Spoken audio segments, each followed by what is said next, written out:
Assalamualaikum warahmatullahi wabarakatuh. Selamat pagi anak-anak ibu semua. Semoga kita semua dalam keadaan sehat walafiat ya, tanpa kekurangan suatu apapun. Baiklah, dalam pertemuan kali ini kita akan membahas tentang kegiatan ekonomi masyarakat.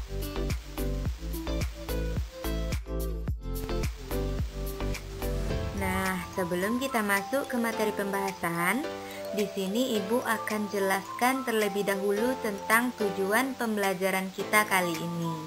Di mana setelah mempelajari materi ini, Ibu harapkan siswa-siswa semua dapat mengenali peran-peran ekonomi serta menganalisis peran-peran tersebut dalam upaya menyejahterakan kehidupan masyarakat.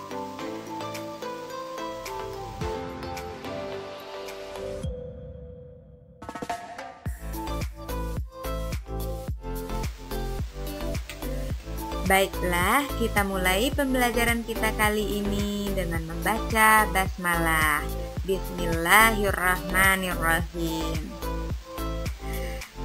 Dalam kehidupan, kita tidak pernah terlepas dari yang namanya kebutuhan, di mana kebutuhan ini sangat berguna bagi kelangsungan dan kesejahteraan hidup kita.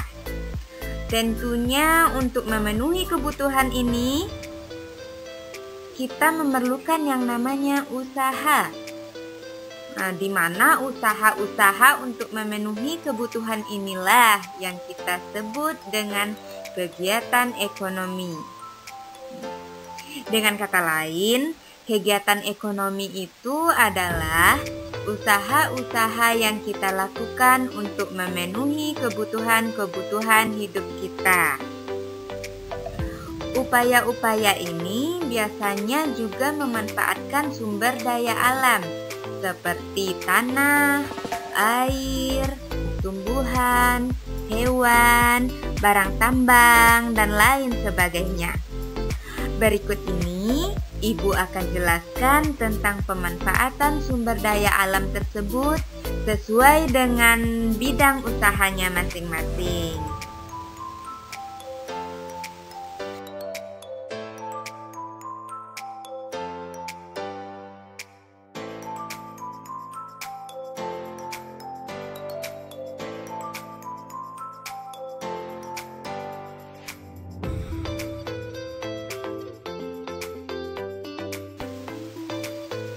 Contoh-contoh bidang usaha untuk memenuhi kebutuhan manusia itu ada yang namanya bidang usaha agraris, perikanan, peternakan, perdagangan, perindustrian, pertambangan, dan kehutanan.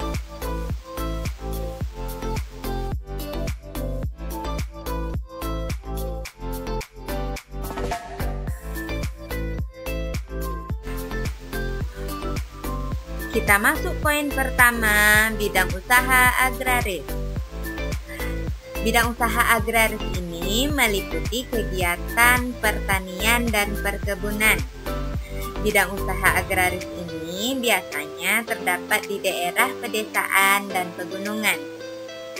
Untuk yang di daerah pegunungan, salah satu contohnya adalah petani, di mana hasil dari bertani ini nanti dapat memenuhi kebutuhan pangan seperti padi, sayur mayur, dan lain-lain.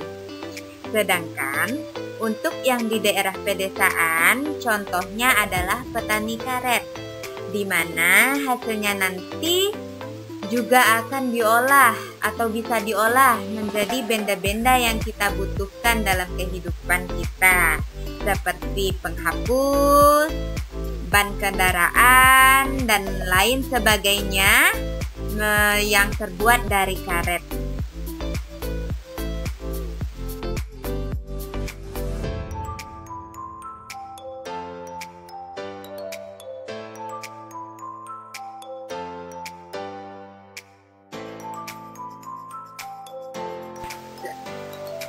Yang kedua adalah bidang usaha peternakan. Bidang usaha peternakan adalah usaha budidaya hewan yang akan kita ambil hasilnya, seperti telur, susu, kulit, dan daging. Nah, contoh hewannya adalah ayam, sapi, kambing, kelinci, biri-biri, kerbau. Di mana ayam nanti bisa kita ambil telurnya, dagingnya. Dari sapi bisa kita ambil dagingnya, susunya, kulitnya. Nah, begitupun dengan kambing, bisa kita ambil susunya dan dagingnya. Jenis-jenis peternakan ini ada pula pembagiannya. Yang pertama namanya peternakan hewan kecil, peternakan hewan besar, dan peternakan unggas. Peternakan hewan kecil misalnya kelinci, kambing, domba, dan biri-biri. Sedangkan peternakan hewan besar contohnya sapi, kerbau, dan kuda. Dan berikutnya peternakan unggas. Misalnya itu ayam, itik, burung, dan puyuh.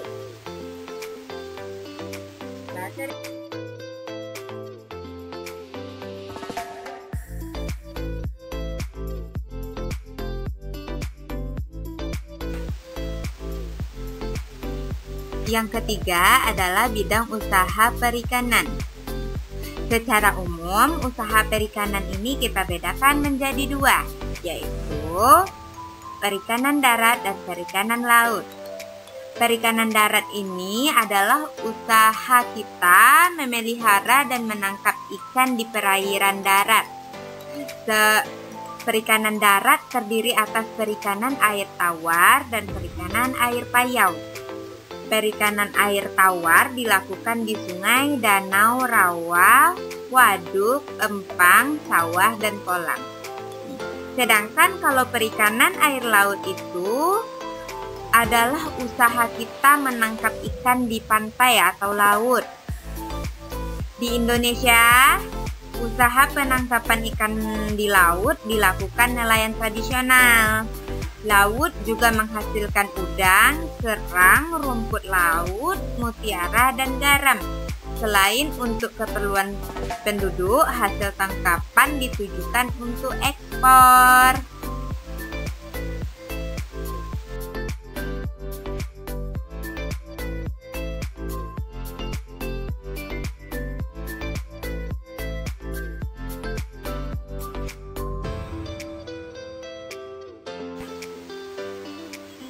Yang keempat, bidang usaha pertambangan. Dilihat dari kondisi geologisnya, wilayah Indonesia mengandung banyak barang tambang. Potensi barang tambang ini melimpah, yang mana bisa kita manfaatkan bagi kemakmuran masyarakat. Barang tambang dibedakan sebagai berikut. A. Barang tambang mineral logam seperti emas, perak, tembaga, timah, bauksit, dan nikel. Yang kedua, barang tambang mineral non-logam, misalnya belerang, gipsum, marmer, dan batu gamping. Dan terakhir itu ada barang tambang sumber energi, misalnya minyak bumi, batu bara, dan gas alam. Pemanfaatan barang tambang dilakukan dengan bijak dan memperhatikan kelestariannya. Contoh perusahaan yang mengeksploitasi barang tambang di Indonesia adalah seperti PT Pertamina, PT Aneka Tambang, PT Freeport Indonesia, dan PT Chevron Pacific Indonesia.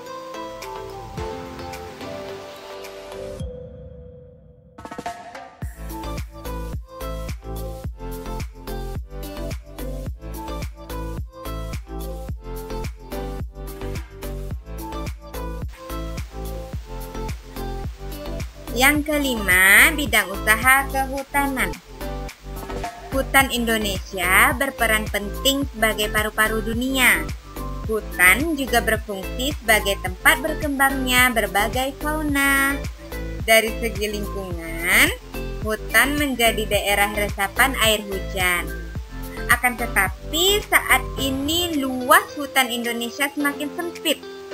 Ini tidak lepas dari alih fungsi lahan hutan untuk kawasan pemukiman dan perkebunan. Kondisi ini dapat menyebabkan banjir bandang ataupun tanah longsor.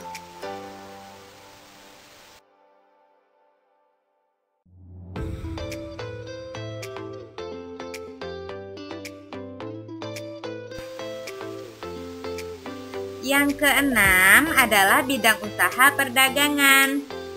Perdagangan adalah kegiatan membeli barang dagang dan menjualnya kembali kepada konsumen. Ada produsen, ada konsumen, dan ada distributor. Melalui kegiatan perdagangan ini, pedagang akan memperoleh yang namanya keuntungan. Kegiatan perdagangan tidak hanya mencakup satu daerah atau satu negara. Akan tetapi, kegiatan perdagangan ini dapat dilakukan antar negara, seperti perdagangan antar Indonesia dan Malaysia. Secara ekonomi, kegiatan perdagangan antar negara ditandai dengan ekspor dan impor. Ekspor itu adalah usaha untuk menjual barang dari dalam negeri ke pasar luar negeri.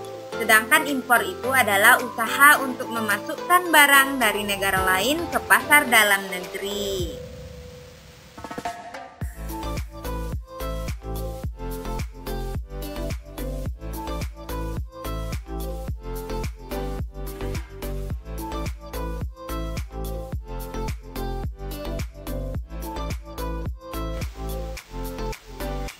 Yang terakhir adalah bidang usaha perindustrian. Perindustrian adalah kegiatan mengubah bahan mentah menjadi barang setengah jadi atau barang jadi. Bahan mentah diperoleh dari melimpahnya sumber daya alam. Usaha industri dapat dilakukan secara perorangan ataupun kelompok. Usaha industri dapat dikelompokkan industri rumah tangga atau home industri, industri sedang, dan industri besar.